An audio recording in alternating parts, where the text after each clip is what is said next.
Hello students. तो last video lecture में हम कवर कर चुके हैं एवोगैड्रोस लॉ। आज के लेक्चर में हम एक बहुत ही इम्पॉर्टेंट टॉपिक कवर करने वाले हैं जिसे हम कहते हैं मोल कंसेप्ट। तो देखिए, बहुत ही इम्पॉर्टेंट प्लस इंटरेस्टिंग टॉपिक है ये। सबसे पहले इस टॉपिक के डिटेल्स हम समझेंगे, उसके बाद इसी टॉपिक पे बेस्ड हम कुछ बहुत ही इंपॉर्टेंट न्यूमेरिकल्स को भी सॉल्व करेंगे।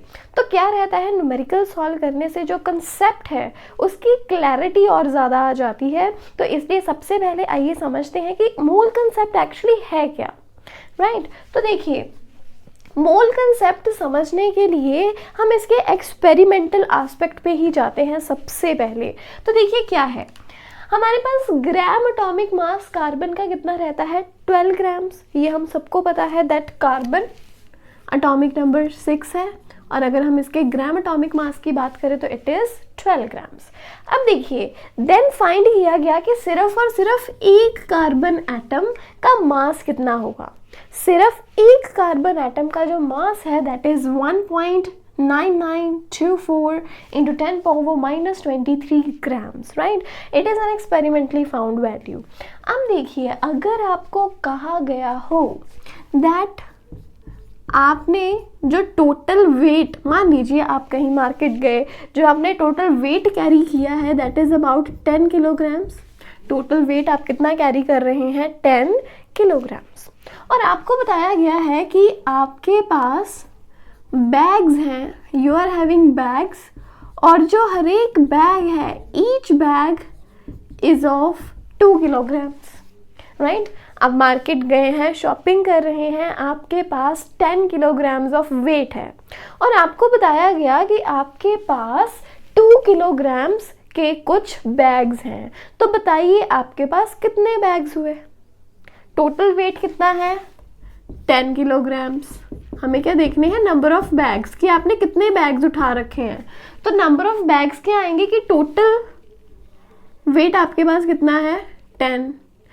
ईच बैग, हर एक बैग का जो वेट है वो कितना है, 2 किलोग्राम्स। और इस तरह से आपके पास बैग्स कितने आएंगे, 5। Means you will be carrying 5 bags. क्या कहा जा रहा है कि हर एक बैग का जो वेट है वो 2 किलोग्राम्स है। तो बैग्स कितने हो गए, 10 डिवाइडेड बाई 2 दैट इज 5। तो नंबर फाइंड करने के लिए हमने क्या किया यहाँ पे कि हमने टोटल वेट की टोटल मास कितना है, टोटल वेट को डिवाइड कर दिया कि हर एक बैग का वेट कितना है, देन ऑटोमेटिकली हमें क्या मिल गया, नंबर ऑफ बैग्स कितने हैं। इसी तरह का कुछ यहाँ पे है दैट जो कार्बन एटम का ग्राम एटॉमिक मास कितना है, 12 ग्राम्स। एक कार्बन एटम का मास कितना है, 1.9924 into 10 power minus 23 ग्राम्स। अब हमें फाइंड करना है नंबर ऑफ कार्बन एटम्स कितने हुए। मीन्स अगर मेरे पास 12 ग्राम कार्बन है, gram atomic mass of carbon is 12। एक कार्बन एटम का मास मुझे पता है, आई नीड टू फाइंड कि नंबर ऑफ कार्बन एटम्स कितने हैं। Number of carbon atoms find करने के लिए जितना भी उसका ग्राम एटॉमिक मास है दैट इज 12 ग्राम, उसे एक कार्बन के मास के साथ हम डिवाइड कर देंगे। जैसे कि टोटल मास कितना था, 10 grams. Number of bags find करने हैं तो 10 किलोग्राम्स को हमने किससे डिवाइड कर दिया, 2 किलोग्राम से। टोटल मास कितना है, 10 किलोग्राम्स, डिवाइड कर दिया उसे हर एक बैग के मास से, that was 2 kilograms. Number of bags मिल जाएंगे आपको, 5 बैग्स। उसी तरह से number of carbon atoms find करने हैं, 12 को डिवाइड करेंगे 1.9924 into 10 power minus 23 से, हमें क्या मिलेगा, 6.022 into 10 power 23। ठीक है, नॉर्मल एक्सपेरिमेंट था, कॉमन बात है। लेकिन यही जो चीज़ है दोबारा से परफॉर्म की जाए अगर हाइड्रोजन के लिए, हाइड्रोजन का ग्राम एटॉमिक मास कितना है, 1.008 ग्राम्स। हम लिखते हैं ना, hydrogen atomic number 1, mass number 1। ये तो हमारी अप्रॉक्सीमेट वैल्यू है, जो एग्जैक्ट वैल्यू है दैट इज 1.008 ग्राम्स। अगर हम ग्राम एटॉमिक मास लें हाइड्रोजन का, दैट इज 1.008 ग्राम्स, उसके बाद हम देखें एक हाइड्रोजन का मास, एक हाइड्रोजन का मास कितना है 1.672 इंटू 10⁻⁻24 ग्राम्स। अब number of hydrogen atoms find करने हो तो क्या करेंगे, जितना भी उसका ग्राम एटॉमिक मास है दैट इज 1.008, उसे डिवाइड करेंगे एक हाइड्रोजन एटम के मास के साथ, दैट इज 1.672 इंटू 10⁻⁻24। अगेन जब डिवाइड किया कितना आंसर आया 6.022 इंटू 10⁻23। अब ये नंबर स्पेशल है। इसी तरह से अगर हम ऑक्सीजन का ग्राम एटॉमिक मास लें, ऑक्सीजन के ग्राम एटॉमिक मास को डिवाइड करें ऑक्सीजन के एक एटम के मास के साथ, आंसर में कितना आएगा 6.022 इंटू 10⁻23। अब ये नंबर स्पेशल है। Now the number is special. तो क्या हम यहाँ पे ऑब्जर्व कर रहे हैं कि अगर हम किसी भी एलिमेंट का अगर हम ग्राम एटॉमिक मास लें और उस ग्राम एटॉमिक मास को उसी एलिमेंट के एक एटम के मास के साथ डिवाइड कर दें, आंसर हमेशा कांस्टेंट है, दैट इज 6.022 इंटू 10⁻23। इसलिए ये नंबर इंपॉर्टेंट है। तो क्या कहता है ये नंबर कि क्या यहाँ से हम कंक्लूड करते हैं कि कोई भी एलिमेंट हो, whether it is carbon, whether it is hydrogen और ऑक्सीजन और एनी एलिमेंट, कोई भी एलिमेंट है अगर उसका हम ग्राम एटॉमिक मास लें, उसके ग्राम एटॉमिक मास में आपको कितने नंबर ऑफ एटम्स मिलने वाले हैं 6.022 इंटू 10⁻23। अगर मेरे पास ग्राम मॉलिक्यूलर मास हो, ये तो मैं कह रही हूँ ग्राम एटॉमिक मास, अगर मान लीजिए मेरे पास ग्राम मॉलिक्यूलर मास हो, ग्राम मॉलिक्यूलर मास में मुझे कितने मॉलिक्यूल्स मिलेंगे 6.022 into 10⁻23। Now the number is important, right? तो हमेशा याद रखिए कि हमारे पास कभी भी किसी एलिमेंट का ग्राम एटॉमिक मास है तो उसमें हमें इतने एटम्स मिलेंगे, अगर हमारे पास ग्राम मॉलिक्यूलर मास है तो हमें इतने मॉलिक्यूल्स मिलेंगे। तो ये है यहाँ पे इस नंबर की सिग्निफिकेंस, एंड देन इस नंबर को कहा गया Avogadro's number. 6.022 into 10⁻23 is called as Avogadro's number, right? And it is denoted by N or N0 और Na, किसी भी तरह से इसे डिनोट कर सकते हैं। आफ्टर दैट देखिए क्या रहता है यहाँ पे, Avogadro's number of particles of any substance is expressed in terms of mole. अब बार बार देखिए इस नंबर को कहना 6.022 into 10⁻23, 6.022 into 10⁻23, it's quite hectic, बहुत लंबा नंबर है ये, तो इसलिए इसके लिए एक वर्ड है हमारे पास मोल। 1 मोल, अगर हम कहते हैं 1 मोल का मतलब है 6.022 इंटू 10⁻23। अगर मैं कहूँ मेरे पास 1 मोल ऑक्सीजन एटम्स हैं, 1 मोल ऑक्सीजन एटम्स होने का क्या मतलब है 6.022 इंटू 10⁻23 एटम्स ऑफ ऑक्सीजन।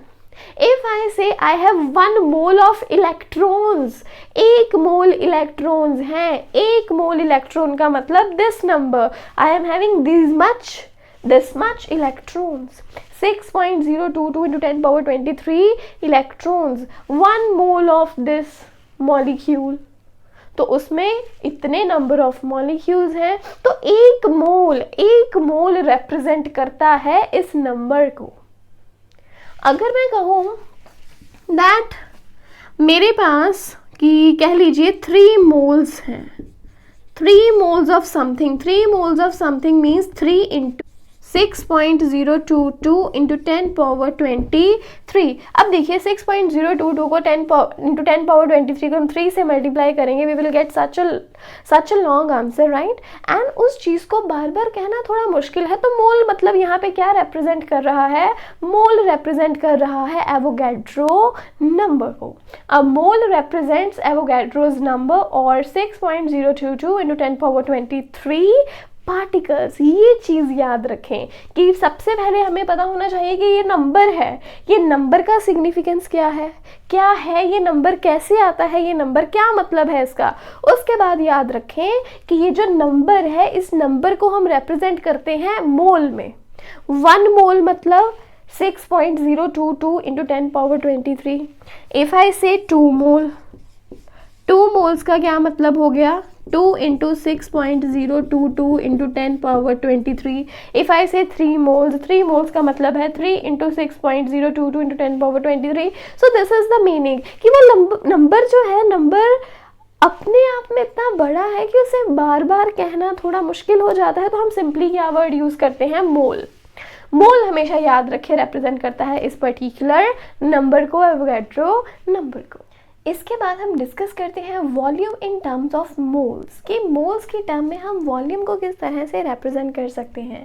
तो देखिए एवोगैड्रो हाइपोथेसिस क्या कहता है, equal volume of all gases under similar conditions of temperature and pressure contain equal number of molecules. तो कहते हैं कि अगर हमारे पास कोई 2, 3 कितनी भी गैसेस हैं लेकिन उनका वॉल्यूम सेम है, हमारे पास कोई भी गैसेस हैं उनका वॉल्यूम सेम है, उन्हें same temperature and pressure conditions में रखा गया है, उस टाइम पे जो सभी गैसेस हैं, सभी गैसेस का जो मॉलिक्यूल्स हैं, सभी गैसेस के मॉलिक्यूल्स भी इक्वल रहेंगे। तो यहाँ पे हम क्या कहते हैं, we are talking about volume. Volume रखा जाए अगर same temperature and pressure, conditions भी क्या हो, सेम, इस टाइम पे जो नंबर ऑफ मॉलिक्यूल्स हैं, नंबर ऑफ मॉलिक्यूल्स जितनी भी गैसेस हमने ली हैं, चाहे वो ऑक्सीजन है, नाइट्रोजन है, हमने जितनी भी गैसेस ली हैं उन सभी में नंबर ऑफ मॉलिक्यूल्स भी क्या रहने वाले हैं, फिर सेम। सो यहाँ से हम क्या कहते हैं, जब we are just comparing volume to the number of molecules, हम वॉल्यूम को नंबर ऑफ मॉलिक्यूल्स के साथ यहाँ कंपेयर कर रहे हैं, तो इस तरह से वॉल्यूम मास के साथ भी रिलेटेड है। तो अगर हमारे पास कुछ एक पर्टिकुलर नंबर ऑफ मॉलिक्यूल्स हैं, डेफिनेटली उनका मास भी पर्टिकुलर रहेगा वहाँ पे। तो हम क्या कह सकते हैं, that volume is related to the mass of a gas.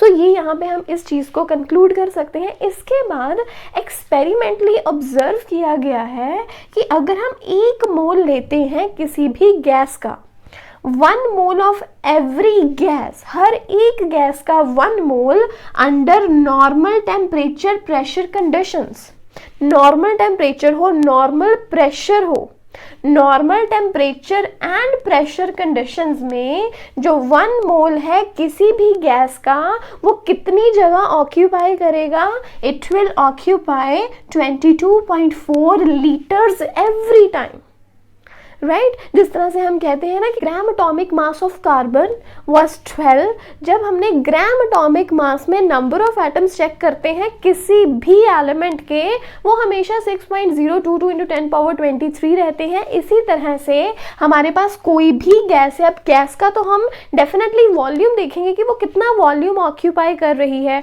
तो हमारे पास कोई भी गैस है, कोई भी गैस का अगर हम 1 मोल लेते हैं, 1 mole of every gas occupy 22.4 litres. कब? जब normal temperature and pressure applied हो। Normal temperature and pressure conditions में 1 मोल ऑफ एनी गैस क्या ऑक्यूपाई करेगा, 22.4 लीटर्स। अब जैसे मैं कहूँ कि मेरे पास 1 ग्राम मोल है carbon dioxide, 1 gram mole of carbon dioxide. अब कार्बन डाइऑक्साइड है CO2, कितना रहेगा ये, 12 प्लस 32, 12 प्लस 32 44 ग्राम्स। तो 44 grams of carbon dioxide under normal and temperature pressure क्या ऑक्यूपाई करेगी? 22.4 लीटर्स ऑफ द वॉल्यूम। इसी तरह से अगर मैं कहूँ मेरे पास 1 ग्राम मोल है अमोनिया का, I am having 1 gram mole of ammonia. Ammonia means 1 gram mole of ammonia means 17 grams of ammonia. Mass of nitrogen plus 3 times mass of hydrogen, it is going to give us the value 17. तो 17 grams of ammonia अगर देखा जाए under normal temperature and pressure तो ये भी कितना occupy करेगा? 22.4 litres. तो हमेशा याद रखें कि अगर हम बात कर रहे हैं 1 मोल कोई भी गैस है हमारे पास और उस पर हम नॉर्मल टेम्परेचर प्रेशर कंडीशंस लगाते हैं तो कितना वॉल्यूम ऑक्यूपाई करेगी? 22.4 litres. And this is very important to note here, right. After that याद रखें कि ये जो हम वॉल्यूम यहाँ बता रहे हैं 22.4 लीटर्स, इसे कहा जाता है ग्राम मॉलिक्यूलर वॉल्यूम और molar volume of the gas. ये वैल्यू बहुत ही इंपॉर्टेंट है, इसे हमेशा अपने माइंड में रखें। This is very important to note here. अब हम इससे रिलेटेड एक न्यूमेरिकल सॉल्व करते हैं। So the statement is what is the number of molecules of CO2 which contain 8 grams of oxygen. तो देखिए यहाँ पे बात हो रही है कार्बन डाइऑक्साइड एंड ऑक्सीजन के बारे में। We are talking about CO2 and oxygen O2। तो कहा जा रहा है what is the number of molecules of CO2 के CO2 के कितने मॉलिक्यूल्स हैं which contain 8 gram of oxygen. कैसी CO2? ऐसी CO2 जिसमें ऑक्सीजन के 8 ग्राम है, right. Are you getting the question? Question is कि उस कार्बन डाइऑक्साइड के नंबर ऑफ मॉलिक्यूल्स बताओ, ऐसी कार्बन डाइऑक्साइड जिसमें ऑक्सीजन कितनी है? सिर्फ और सिर्फ 8 ग्राम्स। तो सबसे पहले हम देखते हैं कि जो हमारे पास नॉर्मल कार्बन डाइऑक्साइड है CO2, उसमें एक्चुअल में ऑक्सीजन के कितने ग्राम्स है। तो सबसे पहले हम मॉलिक्यूलर मास फाइंड करेंगे। So molecular mass of carbon dioxide, carbon dioxide का मॉलिक्यूलर मास क्या रहेगा? Mass of carbon plus 2 times mass of oxygen, that is 44 grams. तो मॉलिक्यूलर मास कार्बन डाइऑक्साइड का कितना है? Gram molecular mass if I precisely से कितना आएगा? 44 ग्राम्स। अब देखिए CO2 हमारे पास है 44 ग्राम्स, राइट। कार्बन है उसमें और 2 ऑक्सीजन है। कार्बन का कितना मास रहता है यहाँ पे? 12 grams. Carbon is 12 grams and oxygen कितनी है? 2 times mass of oxygen, that is 32 grams. तो हम क्या कंक्लूड करते हैं कि 44 ग्राम्स ऑफ कार्बन डाइऑक्साइड में ऑक्सीजन के कितने ग्राम्स हैं? 32 ग्राम्स। कि अगर हमारे पास 44 ग्राम्स हो कार्बन डाइऑक्साइड, उसमें ऑक्सीजन कितने हैं? 32 ग्राम्स। तो व्हाट वी कैन से 32 grams of oxygen is contained in carbon dioxide। कितनी कार्बन डाइऑक्साइड? 44 ग्राम्स की। 44 ग्राम्स कार्बन डाइऑक्साइड में ऑक्सीजन कितनी है? 32। इसी तरह से जब हम यूनिटरी मेथड लगाएंगे, 1 ग्राम of oxygen is contained in, 1 gram of oxygen किस में कंटेन होगी? इज कंटेन्ड इन, कितनी कार्बन डाइऑक्साइड रहेगी? कितनी कार्बन डाइऑक्साइड में 1 ग्राम ऑक्सीजन रहेगी? 44 डिवाइडेड बाय 32, राइट। इसी तरह से हमारे क्वेश्चन में क्या कहा गया है? 8 ग्राम ऑक्सीजन। तो 8 ग्राम ऑक्सीजन कितनी कार्बन डाइऑक्साइड में रहेगी? 8 grams of oxygen is contained in, कितनी कार्बन डाइऑक्साइड में रहेगी ये?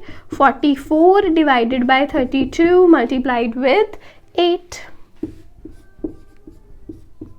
That is 11 grams. तो देखिए सबसे पहले हमने ये फाइंड किया कि कितनी कार्बन डाइऑक्साइड की अमाउंट रहेगी जिसमें हमारे पास 8 ग्राम ऑक्सीजन हो। तो अगर हमारे पास 44 ग्राम्स कार्बन डाइऑक्साइड है तो उसमें 32 ग्राम्स ऑक्सीजन होती है। इसी तरह से 11 ग्राम कार्बन डाइऑक्साइड में 8 ग्राम ऑक्सीजन रहेगी। तो अब हमें बेसिकली क्या करना है, we need to find the number of molecules for 11 grams of carbon dioxide. अब हमें ये फाइंड करना है कि 11 ग्राम कार्बन डाइऑक्साइड में कितने मॉलिक्यूल्स हैं। सो ये हमें इनडायरेक्टली बताया गया था कि हमें कितनी कार्बन डाइऑक्साइड के मॉलिक्यूल्स फाइंड करने हैं। अब हमें पता है एवोगैड्रो नंबर क्या है हमारे पास 6.022 × 10⁻23। हमने क्या कहा था, अगर हमारे पास 1 ग्राम मॉलिक्यूलर मास हो किसी भी सब्सटेंस का, उसमें कितने मॉलिक्यूल्स रहेंगे, एवोगैड्रो नंबर जितने। तो यहाँ कार्बन डाइऑक्साइड का ग्राम मॉलिक्यूलर मास कितना है, gram molecular mass of carbon dioxide is 44 grams. So what we can say 44 grams of carbon dioxide contains molecules। कितने molecules हैं उसमें, 6.022 × 10⁻23। तो अब बताइए कि 11 ग्राम कार्बन डाइऑक्साइड में कितने मॉलिक्यूल होंगे, वही यूनिटरी मेथड लगाएंगे। 11 grams of carbon dioxide contains molecules, कितने मॉलिक्यूल्स रहेंगे, 6.022 × 10⁻23 डिवाइडेड बाय 44 मल्टीप्लाइड विथ 11। तो हमारे पास क्या आंसर आ जाएगा, 1.5 × 10⁻23 मॉलिक्यूल्स। कितने मॉलिक्यूल्स रहेंगे, 1.5 × 10⁻23। तो देखिए क्वेश्चन जो है, जो आपको स्टेटमेंट गिवन है, सिर्फ उसमें यहाँ पे हल्का सा ट्रिक था कि आपको उतनी कार्बन डाइऑक्साइड के मॉलिक्यूल्स फाइंड करने थे, कितनी कार्बन डाइऑक्साइड, जिसमें 8 ग्राम ऑक्सीजन हो। तो सबसे पहले हमें यहाँ फाइंड करनी पड़ी क्वांटिटी कार्बन डाइऑक्साइड की, which came out as 11 grams, right. फिर हमने 11 ग्राम्स ऑफ कार्बन डाइऑक्साइड के मॉलिक्यूल्स फाइंड कर लिए। फॉर्मूला बहुत ही सिंपल था। तो इस तरह से आप नंबर ऑफ मॉलिक्यूल्स फाइंड कर सकते हैं। Next statement is, in a bank, there are as many coins as the number of molecules in 1.6 micrograms of methane. How many coins are there in the bank? तो कहा जा रहा है एक bank में उतने ही coins हैं जितने कि 1.6 micrograms of methane में molecules हैं। So what is given to us? सबसे पहले जो given है वो लिख लेते हैं। गिवन क्या है, that number of coins in a bank. तो देखिए कभी भी हम न्यूमेरिकल सॉल्व करते हैं, हमारा सबसे पहला स्टेप यही रहता है वो चीज़ें फाइंड करें जो ऑलरेडी हमें गिवन है, राइट। सो अब ये number of coins in a bank किसके इक्वल है, to the number of molecules in 1.6 milligrams of micrograms of methane, right. अब देखिए कहा क्या गया है, अब देखिए कहा क्या गया है, how many coins are there in the bank. तो आपको कहा गया है कि बैंक में कितने कॉइन्स हैं ये बताइए। तो इनडायरेक्टली बेसिकली पूछ तो हमें यही रहे हैं कि नंबर ऑफ मॉलिक्यूल्स कितने हैं ये बताइए। तो देखिए क्या करेंगे अभी हम, we are given that we have 1.6 milligrams, we have 1.6 micrograms of methane, right। अब देखिए 1.6, ये 1.6 क्या है, 1.6 micrograms, this is the given mass। मास हमें गिवन है, ऊपर से हमें मीथेन पता है, मीथेन का हम क्या फाइंड कर लेंगे, मोलर मास कितना है। तो हमें मास गिवन है, मोलर मास हम फाइंड कर लेंगे। तो सबसे पहले हम नंबर ऑफ मोल्स निकाल सकते हैं। जो इन्फॉर्मेशन हमें गिवन है हम पहले उससे और ज़्यादा इन्फॉर्मेशन कलेक्ट करने की कोशिश करेंगे। तो सबसे पहले हम फाइंड करेंगे number of moles of what, of methane. Methane में कितने नंबर ऑफ मोल्स है, फॉर्मूला क्या रहता है मोल्स फाइंड करने का, जो भी मास हमें गिवन है, गिवन मास किसका, मीथेन का, divided by molar mass of methane. Given mass कितना है 1.6 micrograms divided with molar mass of methane क्या रहेगा, mass of carbon plus 4 times mass of hydrogen 12 plus 4 16 grams पर मोल। तो देखिए यहाँ ग्राम्स है, ऊपर हमारे पास माइक्रोग्राम्स है, सो हमें यूनिट्स को कन्वर्ट करना पड़ेगा। तो देखिए 1 माइक्रोग्राम इक्वल रहता है 10 पावर माइनस 6 ग्राम्स के। तो हमारे पास क्या आ जाएगा 1.6 into 10 power minus 6 grams divided by 16 grams पर मोल। सॉल्व करने पे हमारे पास आ जाएगा 10 पावर माइनस 7 मोल। तो हमारे पास नंबर ऑफ मोल्स कितने आ गए 10 पावर माइनस 7। अब हमें पता है कि अगर हमारे पास 1 मोल हो, if we have 1 mole of methane, 1 mole of methane में कितने मॉलिक्यूल्स रहेंगे, we are talking about methane molecules की बात कर रहे हैं। तो 1 मोल में कितने मॉलिक्यूल्स रहेंगे 6.022 इंटू 10 पावर 23 मॉलिक्यूल्स। अगर 1 मोल में इतने मॉलिक्यूल्स हैं तो 10 पावर माइनस 7 मोल्स में कितने रहेंगे 10 power minus 7 moles of methane में कितने मॉलिक्यूल्स रहेंगे 10 power minus 7 multiplied with 6.022 into 10 power 23 कितना आ जाएगा ये 6.022। देखिए बेस सेम है, पावर्स ऐड होनी चाहिए 23 minus 7 that is 16 10 power 16 molecules. तो 1.6 मिलीग्राम्स ऑफ मीथेन में कितने नंबर ऑफ मॉलिक्यूल्स हैं 6.022 इंटू 10 पावर 16। उतने ही बैंक में क्या रहेंगे coins. This implies coins or you can say number of coins in a bank is equals to 6.022 into 10 power 16 coins। अब ये हमारे पास coins आ रहे हैं, यहाँ molecule mention नहीं करना, we are talking about coins here, so these much coins are there in the bank। Next is a sample of gaseous substance weighing 0.5 grams occupies a volume of 1.12 liter under NTP conditions. Calculate the molar mass of the substance। अब देखिए यहाँ पे हमें कहा गया है कि हमें किसी सब्सटेंस गैसियस सब्सटेंस का मोलर मास कैलकुलेट करना है। एनटीपी कंडीशंस लगाई गई हैं और कहा गया है कि जो भी गैसियस सब्सटेंस है अगर उसका हमारे पास 0.5 ग्राम्स है तो वो 1.12 लीटर स्पेस को ऑक्यूपाई करता है। मतलब अगर हमारे पास 0.5 ग्राम्स है तो वो ऑक्यूपाई कर रहा है 1.12 लीटर्स, राइट। इतना वॉल्यूम वो ऑक्यूपाई कर रहा है और ये बात हो रही है एनटीपी कंडीशंस में। और हमें कहा जा रहा है कि बताइए कि इस सब्सटेंस का मोलर मास कितना है।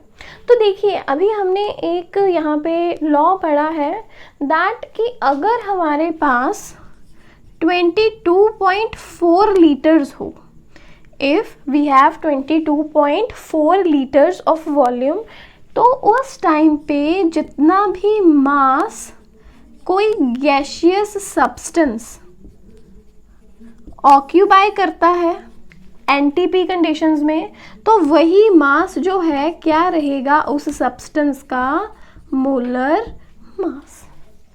सिंपल सा लॉ है कि अगर देखिए हम गैसियस सब्सटेंस की बात कर रहे हैं, कोई भी गैसियस सब्सटेंस है, उस गैसियस सब्सटेंस का जितना भी मास 22.4 लीटर्स ऑफ वॉल्यूम को ऑक्यूपाई करेगा, वही मास उसका क्या रहेगा मोलर मास। अब हमें ये गिवन है कि 1.12 लीटर्स कि स्पेस ऑक्यूपाई कर रहा है 0.5 ग्राम्स। हमें ये पता करना है कि 22.4 लीटर्स को कितना मास ऑक्यूपाई कर रहा है। जितना भी मास 22.4 लीटर्स ऑफ वॉल्यूम ऑक्यूपाई करेगा वही क्या रहने वाला है, उस गैसियस सब्सटेंस का मोलर मास, राइट। तो अभी हम सॉल्व करते हैं इसे। तो what we can say 1.12 litre of gaseous substance has mass, कि अगर हमारे पास 1.12 लीटर है गैसियस सब्सटेंस का तो उसका मास कितना है 0.5 grams. This implies 1 litre of gaseous substance का मास कितना रहेगा 0.5 divided with 1.12। 1 litre of gaseous substance has mass, इस तरह से कंप्लीट लिखिए, राइट। सो कितना रहेगा 0.5 डिवाइडेड बाय 1.12 ग्राम्स। हमें किसका फाइंड करना है 22.4 लीटर्स का। This implies 22.4 litres of gaseous substance has mass. 22.4 litre gaseous substance का मास कितना रहेगा 0.5 divided by 1.12 multiplied with 22.4, that is 10 grams.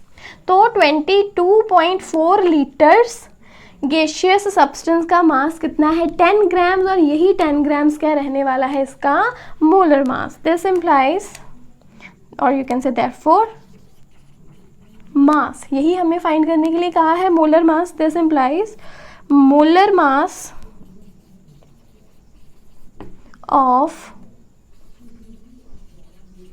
gaseous substance is equals to 10 grams. तो देखिए बहुत ही सिंपल वे में हम न्यूमेरिकल्स को सॉल्व कर सकते हैं। बस इसके लिए जो कॉन्सेप्ट है, कॉन्सेप्ट क्लियर होना ज़रूरी है।